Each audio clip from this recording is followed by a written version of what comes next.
नमस्ते बच्चों, जय हिंद, वंदे मातरम। मैं धनपाल एथलिया और आपका एक बार फिर से स्वागत है मैजिक मैथ्स के छोटे सेशन में, जिसका नाम है 4D सीरीज। 4D यानी कि डेली डोज बाय धनपाल एथलिया। और ये एक ऐसी इंपॉर्टेंट सीरीज है जिसमें इंपॉर्टेंट क्वेश्चन का डोज आपके लिए डेली लेके आता हूँ दोपहर 12 बजे। और उस क्वेश्चन को, जो प्रीवियस ईयर क्वेश्चन है, जो पहले एग्जाम्स में क्वेश्चन आ चुका है, उस क्वेश्चन को हम लॉजिक, ट्रिक और कॉन्सेप्ट के साथ सोल्व करते हैं और उसकी ट्रिक समझते हैं, लॉजिक समझते हैं, और 5 से 10 मिनट के सेशन में इसको हम आराम से इसको क्लोज करते हैं और पूरा हम क्वेश्चन सीखते हैं। इसी टाइप के क्वेश्चन मैं आपके लिए डेली लेके आता हूं इस सीरीज में। और इस सीरीज में मैथ्स के दोनों पार्ट यानी कि एडवांस मैथ और अरिथमेटिक दोनों से आपके लिए क्वेश्चन लेके आता हूं। और ये सिर्फ हमारा स्पेशल क्वांट सेक्शन है। आप इस चैनल को फॉलो करिए, डेली क्वेश्चन देखिए, इंपॉर्टेंट क्वेश्चन। आपको कहीं से कहीं तक दिक्कत नहीं आनी, क्योंकि इंपॉर्टेंट क्वेश्चन जो एग्जाम में आते हैं वही सारे क्वेश्चन मैं आपके लिए लेके आता हूं। और अगर आज का क्वेश्चन की बात करें हम, तो ट्रिग्नोमेट्री से क्वेश्चन लेके आया हूं आपके लिए, जो कि एसएससी सीजीएल 2023 में पूछा गया था टियर 2 एग्जाम में। तो क्वेश्चन बहुत इंपॉर्टेंट है, जिसका कॉन्सेप्ट बहुत इंपॉर्टेंट है आपके लिए सीखना। ट्रिग्नोमेट्री का क्वेश्चन है। बैंकिंग एग्जाम में ट्रिग्नोमेट्री के क्वेश्चन नहीं आते हैं। अगर आप बैंकिंग एग्जाम की प्रिपरेशन कर रहे हैं तो इस क्वेश्चन को आप बिल्कुल मत देखिए। और अगर आप एसएससी की तैयारी कर रहे हैं, रेलवे की तैयारी कर रहे हैं, किसी भी स्टेट गवर्नमेंट जॉब की तैयारी कर रहे हैं, तो आप इसको जरूर देखें, जरूर सीखें, क्योंकि अच्छा खासा क्वेश्चन आता है ये मेंस लेवल के एग्जाम्स में आता है ये। ठीक है, तो क्वेश्चन बहुत इंपॉर्टेंट है। तो हम इसको सीखते हैं कि क्वेश्चन को, ट्रिग्नोमेट्री का क्वेश्चन है, कैसे किस करते हैं। अगर आप चैनल पर फर्स्ट टाइम विजिट कर रहे हैं तो चैनल को सब्सक्राइब कर लीजिए, या फिर आपने पहले देखा और अभी तक नहीं किया तो भी सब्सक्राइब कर लीजिए। बेल आइकन को ऑल पे प्रेस कर लीजिए, ताकि हर इंपॉर्टेंट वीडियो की नोटिफिकेशन आपको सबसे पहले मिले। हर इंपॉर्टेंट क्वेश्चन आप सबसे पहले देखें, कोई क्वेश्चन इंपॉर्टेंट आपसे छूटे ना, ताकि एग्जाम में हर क्वेश्चन आपसे बने। सेशन को लाइक और शेयर करना बिल्कुल ना भूलिए। हम करते हैं आज का हमारा क्वेश्चन की शुरुआत। क्वेश्चन देखते हैं ट्रिग्नोमेट्री का क्या क्वेश्चन है, इसके कॉन्सेप्ट क्या है। अच्छा खासा कॉन्सेप्ट है, आपको पूरी डिटेल से समझाऊंगा मैं, आप बस ध्यान से देखिए क्वेश्चन की तरफ। ठीक है, तो देखो क्वेश्चन क्या है कि if tan theta is equal to 4/5 then what is the value of sec theta. ठीक है, यदि tan थीटा का की वैल्यू का मान क्या है, 4/5 है, तो sec थीटा का मान क्या होगा। देखो क्वेश्चन यहां पर क्या है कि tan थीटा का मान आपको दिया हुआ है कि 4/5 है, और आपसे पूछा क्या है कि sec थीटा का मान क्या होगा। ठीक है, तो sec थीटा का मान क्या होगा, ये आपसे पूछा गया क्वेश्चन में।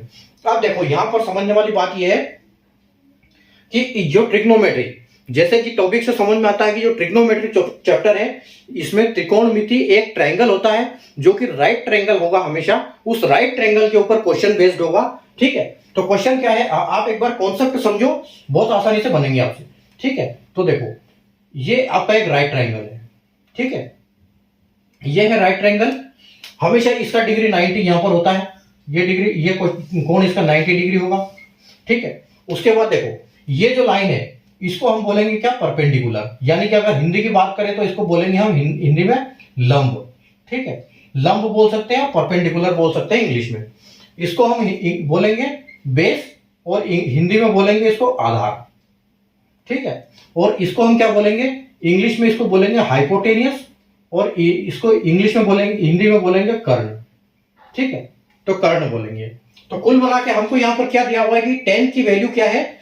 tan की वैल्यू जो हमारी ये है यहाँ पर 4/5, यानी tan। अब हम ये सीखते हैं कि यहाँ पर tan कैसे लागू होगा इसके ऊपर, इस ट्राइंगल के ऊपर हम सीखेंगे क्या।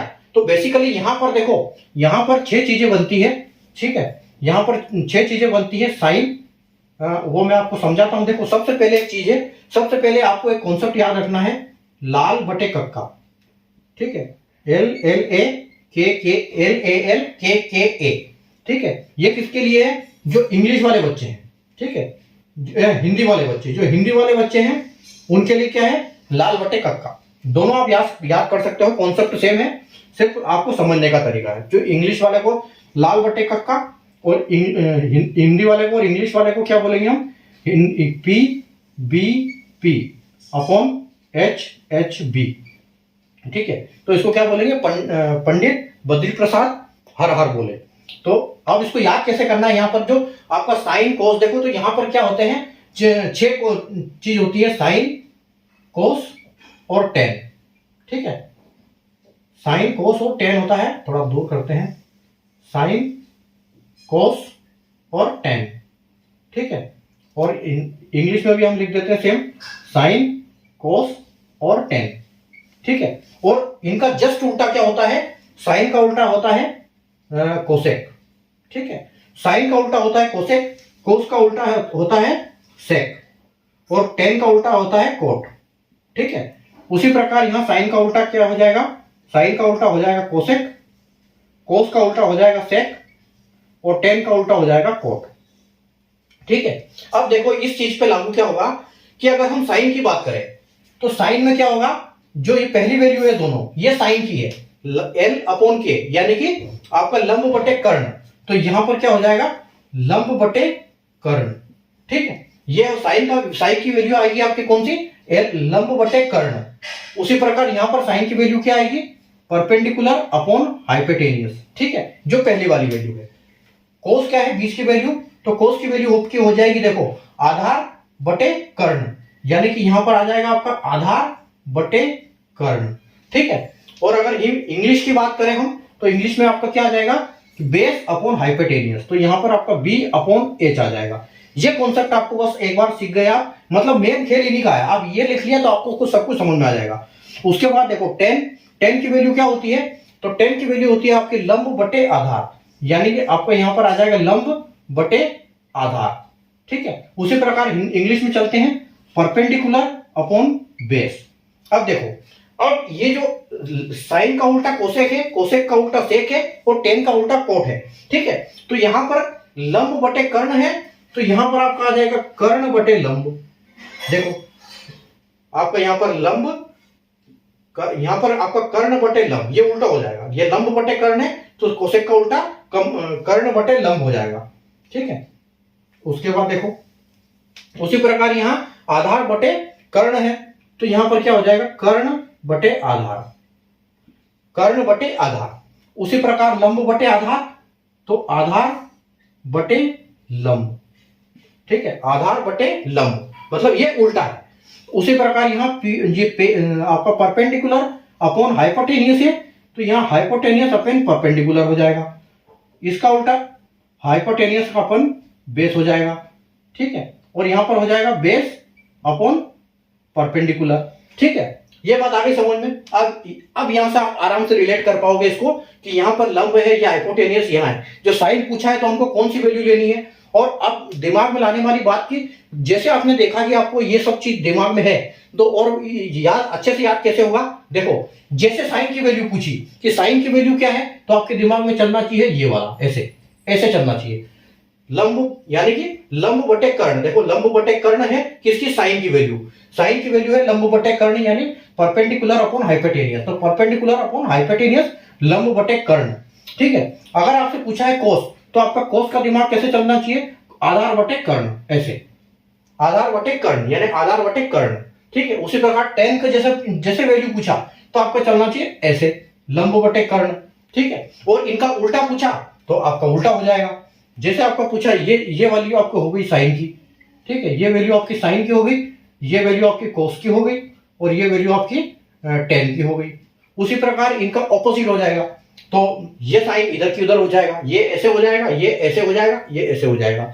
तो ये तीन आपको यहाँ तक समझ में आएगा, उम्मीद है आपको अच्छे समझ में आ गया होगा। अगर समझ में नहीं आया तो एक बार और क्वेश्चन को स्टार्टिंग से देख लेना, ठीक है। अब हम आते हैं हमारे क्वेश्चन की तरफ, ठीक है। ये तो हमारा कॉन्सेप्ट हो गया, ठीक है। ये मैंने इतना इसलिए लिखा आपको अच्छे समझ में आ जाए बस। अब देखो, अब यहाँ पर 10 की वैल्यू हमको 4 5 दी है, तो देखो हमको 4 5 यानी कि 10 क्या होता है, यहाँ पर 10 क्या है हमारा, 10 थीटा, तो 10 की वैल्यू क्या है हमारी, 10 की वैल्यू जैसे हम देखेंगे कि लंब बटे कर्ण है, यानी परपेंडिकुलर अपॉन बेस है, तो परपेंडिकुलर की वैल्यू दी है हमको 4, ठीक है, और बेस की वैल्यू दी है हमको, यानी कि यहां पर हमको बेस की वैल्यू दी है 5, ठीक है। तो यहां पर हम करेंगे पाइथागोरस थ्योरम, यानी कि पाइथागोरस प्रमेय। तो पाइथागोरस प्रमेय निकालने का मतलब है, देखो यहां पर हमको 10 की वैल्यू हम सबसे पहले तो लिखते हैं कि लंब बटे आधार, ठीक है। और अगर इंग्लिश की बात करें तो परपेंडिकुलर अपॉन बेस, और वैल्यू क्या है हमारे पास 4/5, ठीक है। तो हमको निकालना क्या है, हमारे पास है क्या नहीं है, हमारे पास लंब की वैल्यू है और हमारे पास आधार की वैल्यू है, ठीक है। और हमसे क्वेश्चन में क्या पूछा है, क्वेश्चन में हमसे पूछा है कि कोसेक की वैल्यू, ठीक है। क्वेश्चन में पूछा है हमसे कोसेक की वैल्यू, नहीं कोसेक नहीं सेक पूछा है। सेक थीटा क्या होता है ये पूछा है। तो सेक थीटा क्या होता है, तो सेक देखो आप सेक यहां से देख सकते हो कि sec base upon height, base upon hypotenuse, ठीक है, यानी आधार बटे आपका कर्ण, ठीक है, आधार बटे कर्ण, इसकी वैल्यू आपसे पूछी गई है। तो नीचे आपकी वैल्यू क्या है, कर्ण की आपको पता, कर्ण की हमको निकालना पड़ेगा, हमको सिर्फ आधार की पता है, ठीक है। तो हमको सिर्फ आधार की पता है, तो आधार हमारा क्या आएगा वो तो हमको समझ में आ गया कि आधार हमारा जो है सेक, सेक की उल्टी हाइपोटेनियस अपॉन बेस। अच्छा उल्टा है ना ये यहाँ पर एस, इसका उल्टा आ गया, हमने कोस की लिख दिया इधर, ये सेक का उल्टा आएगा base upon height, hypotenuse upon base. तो हाइपोटेनियस अपॉन बेस, ठीक है, यानी कि आपका क्या आ गया यहाँ पर कोसेक का सेक का उल्टा आ गया कर्ण बटे आधार, ठीक है। तो यहां पर हमको आधार की वैल्यू तो पता है कि आधार की वैल्यू हमारी 5 है, ठीक है, इतना तो कंफर्म है हमको, नीचे वाला 5 है। लेकिन ये जब सोल्व करते हैं तो हो सकता है काटापीटी में कुछ और हो जाए, इसलिए इसको लास्ट तक हमको ये साइन ये करना है। तो देखो अब जो पाइथागोरस थ्योरम है वो कैसे काम करता है, पाइथागोरस थ्योरम काम करता है इसकी वैल्यू का स्क्वायर करके दोनों को जोड़ के इसका स्क्वायर बराबर होता है, यानी कि आपका जो परपेंडिकुलर है उसका स्क्वायर प्लस आपका आधार यानी कि बेस का स्क्वायर इज इक्वल टू क्या हो जाएगा आपका हाइपोटेनियस का स्क्वायर, ठीक है, यानी परपेंडिकुलर का स्क्वायर प्लस बेस का स्क्वायर इज इक्वल टू आपका हाइपोटेनियस का स्क्वायर हो जाएगा। तो आपका पी क्या है, यहाँ पर पी आपको दिया है 4 का स्क्वायर, ठीक है, 4 का स्क्वायर, बेस आपको दिया है 5 का स्क्वायर, एच का आपको हाइपोटेनियस का स्क्वायर क्या हो जाएगा, आपका एच का स्क्वायर अभी फिलहाल स्क्वायर रहने दो। तो देखो यहां पर आपका आ जाएगा 16 प्लस 25 आ जाएगा is equal to H square आ जाएगा, ठीक है, एच स्क्वायर आ जाएगा। तो एच की वैल्यू आपकी कितनी हो गई 41, दोनों को जोड़ दो 16 प्लस 25 41 आ गया। तो आपकी एच की वैल्यू क्या आ जाएगी, क्योंकि ये परफेक्ट स्क्वायर नहीं है इसलिए हम इसको क्या लिखेंगे अंडर रूट में 41। तो ये आपको पता चल गया कि हाइपोटेनियस जो हमारा है अंडर रूट 41 है, ठीक है। तो यहां पर हमारी वैल्यू क्या आ जाएगी अंडर रूट 41। तो ये काटापीटी होने वाला है नहीं, इसलिए हमारा फाइनल आंसर क्या आएगा अंडर रूट 41 अपॉन 5, ये हमारा फाइनल आंसर यहाँ पर हो जाएगा। अगर ऑप्शन की बात करें तो ऑप्शन बी जो है यहाँ पर हमारा बिल्कुल करेक्ट होने वाला है, ठीक है। तो बस खेल आपको इसी का है, ट्रायंगल का और इसका, आप दोनों को इनको रिलेट करना आना चाहिए कि इनको किस हिसाब से करेंगे। और आप अगर सिर्फ ये इतना सा कॉन्सेप्ट याद करें, लाल बटे कक्का और पंडित Hari Prasad, Pandit Badri Prasad plus upon her हर बोले, ठीक है, तो इतना से याद कर लो तो आपको सब चीज याद रहेगी, ये सब चीज याद हो जाएगी, ठीक है। तो कोई दिक्कत नहीं, यहाँ पर आपको याद रहना ये लंब है, ये आधार है। देखो आधार मतलब बेस, नीचे वाला ये तो सबको याद रहता है कि हाँ आधार बेस है, तो नीचे वाला आधार है। परपेंडिकुलर मतलब सीधा जो खड़ा है, और बाकी हाइपोटेनियस जो सबसे लंबा वाला होता है वो हाइपोटेनियस, जो कि ये हमेशा इसमें लंबा वाला होगा, ये सबसे बड़ा होगा हमेशा ट्राइंगल में, ठीक है। तो उम्मीद है आपको कॉन्सेप्ट समझ में आ गया होगा। अगर कुछ नहीं आया समझ में तो एक बार और देखिए क्वेश्चन को, बहुत अच्छे से समझाया, आराम से आपको समझ में आएगा, ठीक है। तो चैनल को सब्सक्राइब कर लीजिए, क्योंकि इस टाइप के क्वेश्चन मैं आपके लिए डेली लेके आता हूं। और ये जो क्वेश्चन आते हैं मैथ्स लेवल का क्वेश्चन है, बहुत अच्छा लेवल का क्वेश्चन है, आप सीखिए आराम से। और डेली इस टाइप के क्वेश्चन देखने के लिए चैनल को सब्सक्राइब करके रखिए, ताकि आपको हर इंपॉर्टेंट वीडियो डेली सीखने को मिले और एग्जाम में हर क्वेश्चन आपसे बने, बस यही। और अगले क्लास में वापस नए क्वेश्चन के साथ मिलेंगे, तब तक आप इन पे प्रैक्टिस करते रहिए। और क्वेश्चन देखना है तो प्लेलिस्ट में जाइए, वहां पर सारे क्वेश्चन अलग अलग टॉपिक के आपको इस टाइप के मिल जाएंगे, ठीक है। तो मिलते हैं कल वापस नए टॉपिक के साथ।